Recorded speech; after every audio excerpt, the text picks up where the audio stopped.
Welcome to Leadership Development and Discipleship Facebook Live. My name is Kathy Creasy, Executive Director of Leadership Development and Discipleship Ministries. If you've been watching the LDD live sessions, you are aware that the Foundation's Ministers Development Program is a program that provides online and on-site training for pastors, church planters, ministry leaders, and those pursuing ministry licensure. The training focuses on personal spiritual development as well as the development of relevant ministry and leadership skills. You may remember that since the fall of 2021, LDD has partnered with several regions to conduct pilot programs for the Foundation's Ministers Development Program. We have partnered with South Carolina, we have partnered with Malawi, Paraguay, and Mexico, and also done a pilot program right here with some of those who have completed our online course, Yes, Responding to God's Call. This week, we received wonderful news. 19 men and women from the nations of Malawi and Zimbabwe in Southern Africa have completed the Foundation's Ministers Development Program. So today I've invited Philip Zahatka, the administrative assistant for Malawi, Mozambique, and Zimbabwe, to be with us. Philip organized the pilot program, and he, along with another minister from Botswana, led the training sessions. Philip, many thanks for taking time to be with us today and for your help in organizing this program. Thank you. You're welcome. So glad to have you. The pilot program began in October 2021 with an on-site training intensive. Each day during the intensive, a writer of one of the MDP lessons taught via Zoom, and the remaining lessons were taught by Philip and Doug. Philip, can you tell us why you chose to implement this pilot program for our ministers there? Well, first of all, it was really because there was a need already on the ground. We have over 70 local churches and about 70 pastors in Malawi. And only out of those 70, only 2 were licensed ministers. And so when we understood the situation there with the opportunity that was there, we basically made a request for partnership in this manner, so that we can be able to take care of the situation there to license the ministers. And the program was obviously a prerequisite before these ministers could be licensed. Awesome. Yes, it did address a great need, and because of the program now, these 19 ministers will receive their licensure having met these educational requirements. So it was wonderful. The participants completed the program last month, March of 2022. And I wanted you, Philip, just to tell us what they were required to do to complete the program, and how did you verify that they had met those requirements?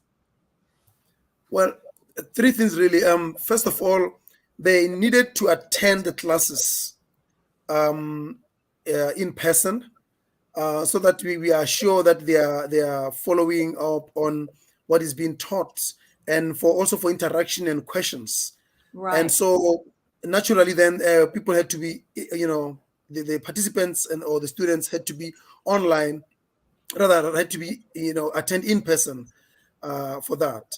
So as a result, also they needed to write an examination at the end, and again, every individual needed to do that. They did the examinations, and fortunately, everybody managed to go through and to pass. Excellent. I love that they met the expectations and were faithful in completing them. So what impact do you expect this to have on ministry in the nations of Malawi and Zimbabwe? I think there's the issue of validation and affirmation and confidence of the ministers.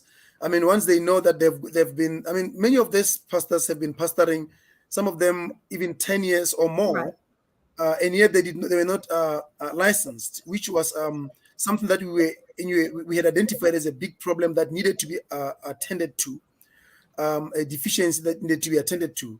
So this will be very helpful in assisting the pastors with confidence and validation for the fact that they went through these courses in that manner. And so I think that, yeah. I think that is so great. And I know as one of those who got to teach, I know the connectedness that we felt with these ministers. I hope that that will be a blessing to them in the future, to know that they're connected to the larger organization and they're valued by the larger organization. So another question, Philip, what will be the follow-up to their completion of the Ministers Development Program? First of all, you just mentioned the issue of the connectedness internationally, because some of the people that taught this were instructors from from LDD internationally, and so this was very good because it gave the people that confidence, of the fact that they are connected to the church internationally. They are not just a small group, but they are part of a greater body, and I think that was very good, and we appreciate that you guys did that. At least six of the instructors did this and passionately taught, sometimes even for 2 hours, some of those lessons. But yes, you asked the question of how this will the follow-up issues. What is going to happen is that this is a prelude to the licensing. So once they have completed this, they will be licensed. And in fact, they've already started doing the application for ministers' licenses, so that they are licensed as ministers in the church, which obviously we need that for our pastors. Yes, it's going to be so awesome because for so many years, only 2 of the 70 pastors have been licensed. And now we're going to have 17 more in Malawi and 2 in Zimbabwe. So that is awesome. So, Philip, Africa is a huge continent. It's huge both in size and in population. What do you think are the best strategies for providing this training throughout the continent? And how could our listeners help with that? You are right. Africa is a large nation, continent, with 1.4 billion people. And our church operates in about 35 of these countries in Africa. And so one of the things that I think we should do is to have regional centers. For instance, one for Southern Africa, one for East Africa, one for West Africa, because traveling is very expensive. Yes. And at least if people are traveling within the region to go and attend these lessons, it will be helpful.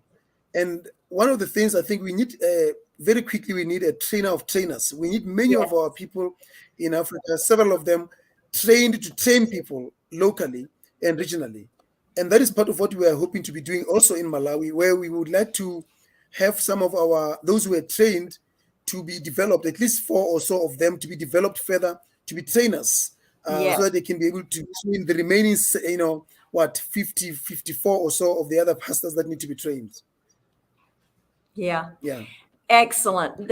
Those are excellent strategies. And I know that Philip and I have talked about those strategies many times, and also meeting with Bishop James Kolawole, talking it through with him. And what Philip envisions and what is the vision from the LDD CBL ministries, and also from our general overseer and from Bishop James Kolawole, is that we will be able to train trainers. And as Philip said, it is very expensive because travel is very expensive in Africa. Lodging and meals are very expensive. So my question was, that I'm glad to answer, was how can people help? And I just want to say that if you have a sense, as you're hearing Philip talk about this, hearing us discuss what's been happening in Malawi with the licensure of our pastors there, we need financial support to make this happen. It's going to be a very expensive project. It's not going to be something that we are going to let go of. We are going to do this regardless, but we could use your help with financing. You can just send any monies to Leadership Development Ministries of the Church of God of Prophecy here at the international offices. And also we need your prayer, because I believe this is God's will. We did have to delay that vision and those strategies due to COVID, but we are not discouraged because the materials are now ready for our pastors there in Africa, and we are anxious to begin training trainers. So as Philip said, that is the plan, and we can use your help. I do want to say thank you so much to Philip for being with us today. I want to say I really appreciate his leadership, his vision, and I just love the fact that he's been very proactive in making sure that we have trained the ministry leaders in South Africa, in Malawi right now, but we want to implement the vision. So Philip, thanks so much for being with us, and God bless you. Thank you so very much. It's my pleasure. And again, we appreciate all the support that you guys are giving us and in making sure that we train our leaders in this continent. Amen. Okay, and so each of you who are watching, if you are a national, regional, or state bishop or district leader, please contact us to see how we can work with you to provide ministerial and leadership training to your pastors, ministry leaders, and those who are seeking to pursue ministry in your area. If you are a pastor, make sure those emerging leaders in your congregation know about the program and get involved either online or on site. If you are someone who wants to be better equipped to minister, regardless of your position or your experience, please go to cblcogop.org to find out more about how you can participate in the Foundation's Ministers Development Program. I do want to say that this weekend we've got a wonderful event occurring, and that is in Alabama. There's more than 100 pastors coming together this weekend to take the first course in the Ministers Development Program. They will be under the leadership of Bishop Brian Sutton. They will be studying the course, The Minister's Personal Life. So the MDP is being implemented all over the world, and we're thankful for your support and your participation. So be sure to join us again next Wednesday, May 4th at 1 p.m. for a live session with Sean McKinley, our Director of International Children's Ministries. And thank you for being with us today. God bless you.